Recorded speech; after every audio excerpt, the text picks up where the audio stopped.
Good morning, ladies and gentlemen. I really hope that you find these presentations productive today. My name is Jesus. I'm the head of sustainability and impact at the Spanish Tourist Office, and I would like to present the strategies that our country is doing at present.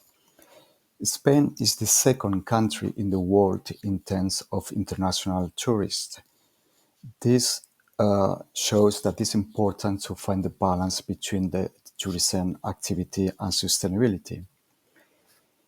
In order to do so, the Spanish government has implemented the 2030 Sustainable Tourism Strategy, allocating 3.4 billion euro to fight climate change and also to protect the environment.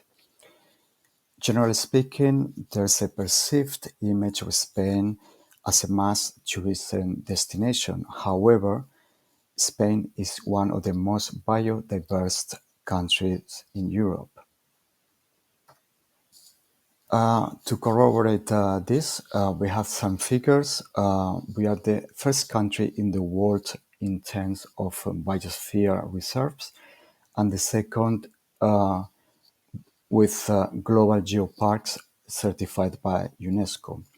There are more than 70,000 wildlife species recorded, 16 national parks, and over 1,500 protected natural areas.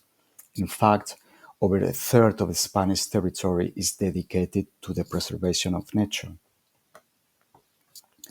This is the map of the European Red Natura 2000.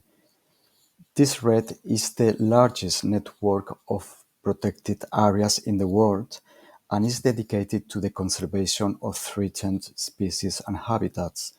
As you can see, most of the protected areas are in the mountain ranges.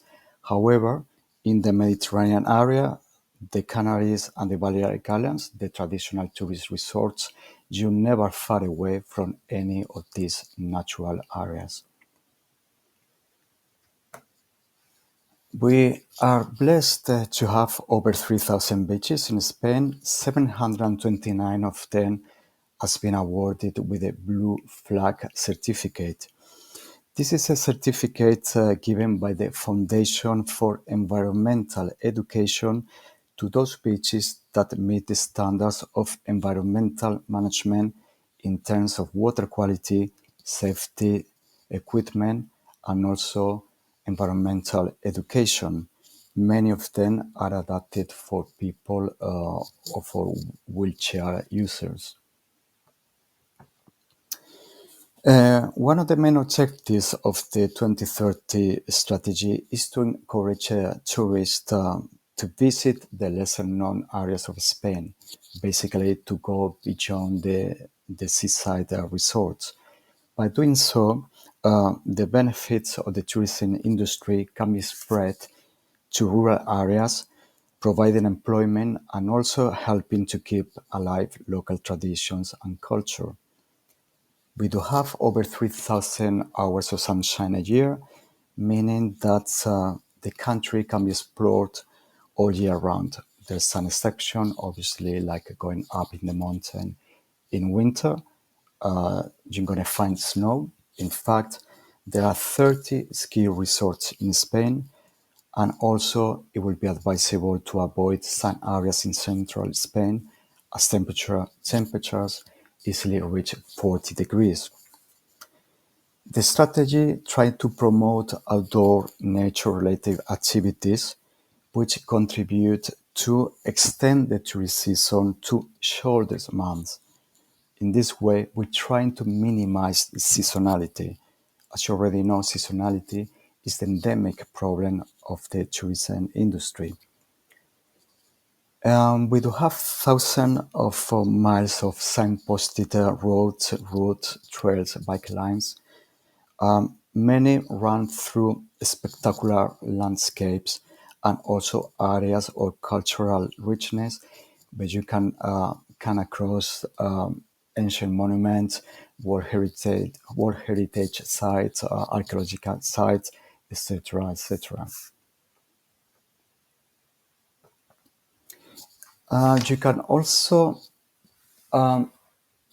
go cycling in Spain in urban areas as well as in the rural landscapes.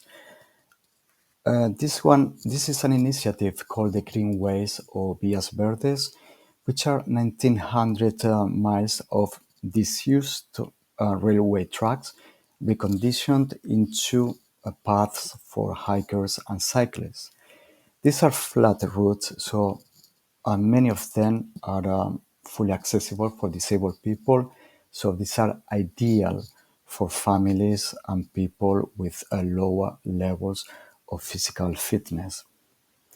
We also have the nature trails, which are more than 10,000 miles of tracks built on the former infrastructure such as canal, waterways, livestock paths. And the characteristic of these particular rural trails is that they give people the opportunity to discover places associated with all professions, local culture, and the traditional way of living. We do also have the Eurovelo, which are long distance trails crossing borders. For example, the Eurovelo 8 running from Athens in Greece to the Strait of Gibraltar in Portugal, all the way 5,400 kilometers, all the way alongside the Mediterranean. There are many different companies organizing tours, packages, and also some of them specialized in taking your luggage from one destination to the other. For example, Correos, which is our post office, it can actually take your luggage from one accommodation to the next one. So you can go hiking or cycling with just a light rucksack on your back.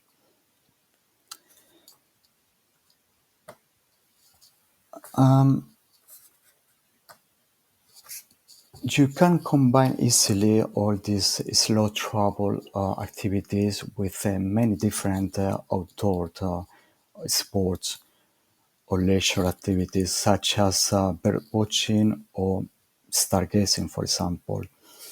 The geographical situation of Spain makes it one of the best birdwatching areas in Europe.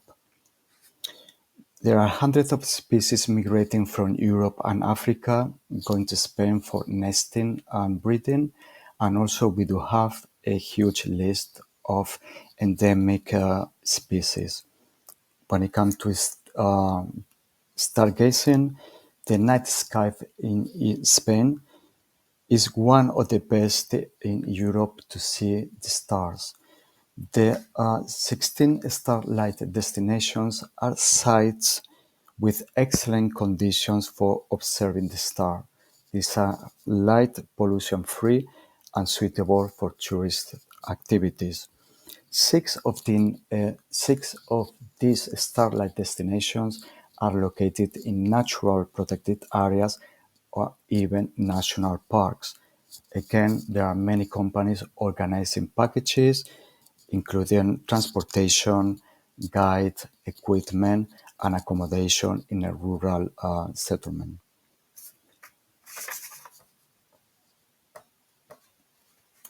Any activities can be taken in Spain from more adventurous ones, such as parapenting, abseiling, kayaking, rafting, to more gentle like hot air balloon excursions, bird watching, etc. But when we talk about sustainability, we tend to focus just on the environment. However, we also need to consider the social and cultural side of the sustainability. The income generated from tourism keeps alive rural communities and avoid depopulation, the migration to the people from rural areas to urban areas. There is an increasing number of farms, craft shops, small family-owned factories, which are opening the doors to visitors, and also some of them allow them to participate in the daily chores. We do also have more and more restaurants adopting the kilometer zero policy, meaning that all the ingredients are sourced locally. In this way, they are guaranteeing the employment to the local farmers. You can also be sure that the food on your plate is 100% organic, and very important as well, they minimize the CO2 footprint, as all the ingredients, they don't need to be imported or transported from anywhere else. Another of these 100 initiatives is like this guy, a miner, used to work in that pit, now closed, and his work now is being a tourist guide. Spain has the second largest high-speed rail network in the world. We have almost 2,500 miles of high-speed railway lines, accommodating 365 trains a day. That means that it's very easy to combine different destinations in Spain. You can be in Madrid for a few days, then book the train to Valencia. 1 hour and a half, you're going to be swimming in the Mediterranean. That's one of the hundreds possibilities. Trains are accessible, affordable, and reliable. And just talking about accessibility, just to mention and to finish that it is a pillar of our strategy. When talking about accessibility, we're talking about tourism for all. Many destinations are progressively adapting their cultural heritage to motor, visual, mental, and hearing disabilities. So, just to end, say that Spain fully embraces diversity and everyone is welcome regardless of who you are. And now I would like to end my presentation with a short video about sustainability. Thank you.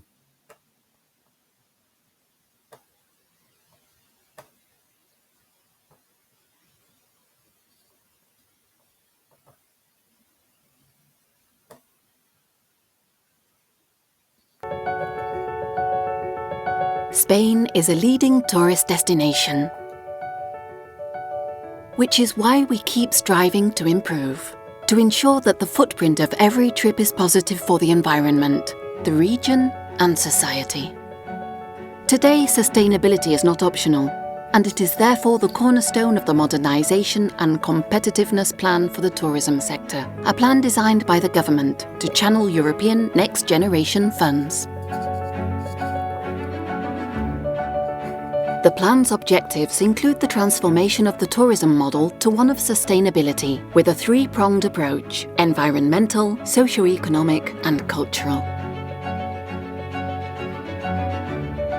It drives a model of tourism that protects the environment, reduces its carbon footprint, and promotes the use of renewable energy and the circular economy. A model that contributes to restoring and preserving natural spaces. One that promotes green mobility systems. In short, a model that will allow the generations of the future to carry on enjoying our environment. The tourism of the future projected by the plan also highlights social and economic sustainability, and it advocates a situation where tourism activity has a positive impact on the local communities where it unfolds. Social sustainability is also contemplated in the plan from the perspective of the workers in the sector, and it promotes quality employment. The new tourism also integrates social sustainability from the perspective of the tourists themselves and fosters the development of a range of tourism services and products that is accessible, inclusive and mindful of the diversity of the tourists who visit us.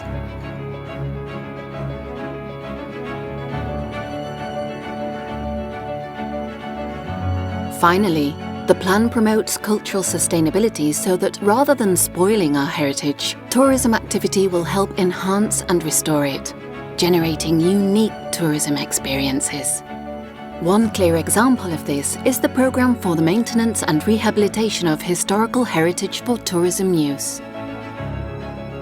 In conclusion, Spain is a tourism destination with a commitment to sustainability, where public administrators, companies, civil society and visitors are joining forces to build the tourism of the future together. And you, will you join us?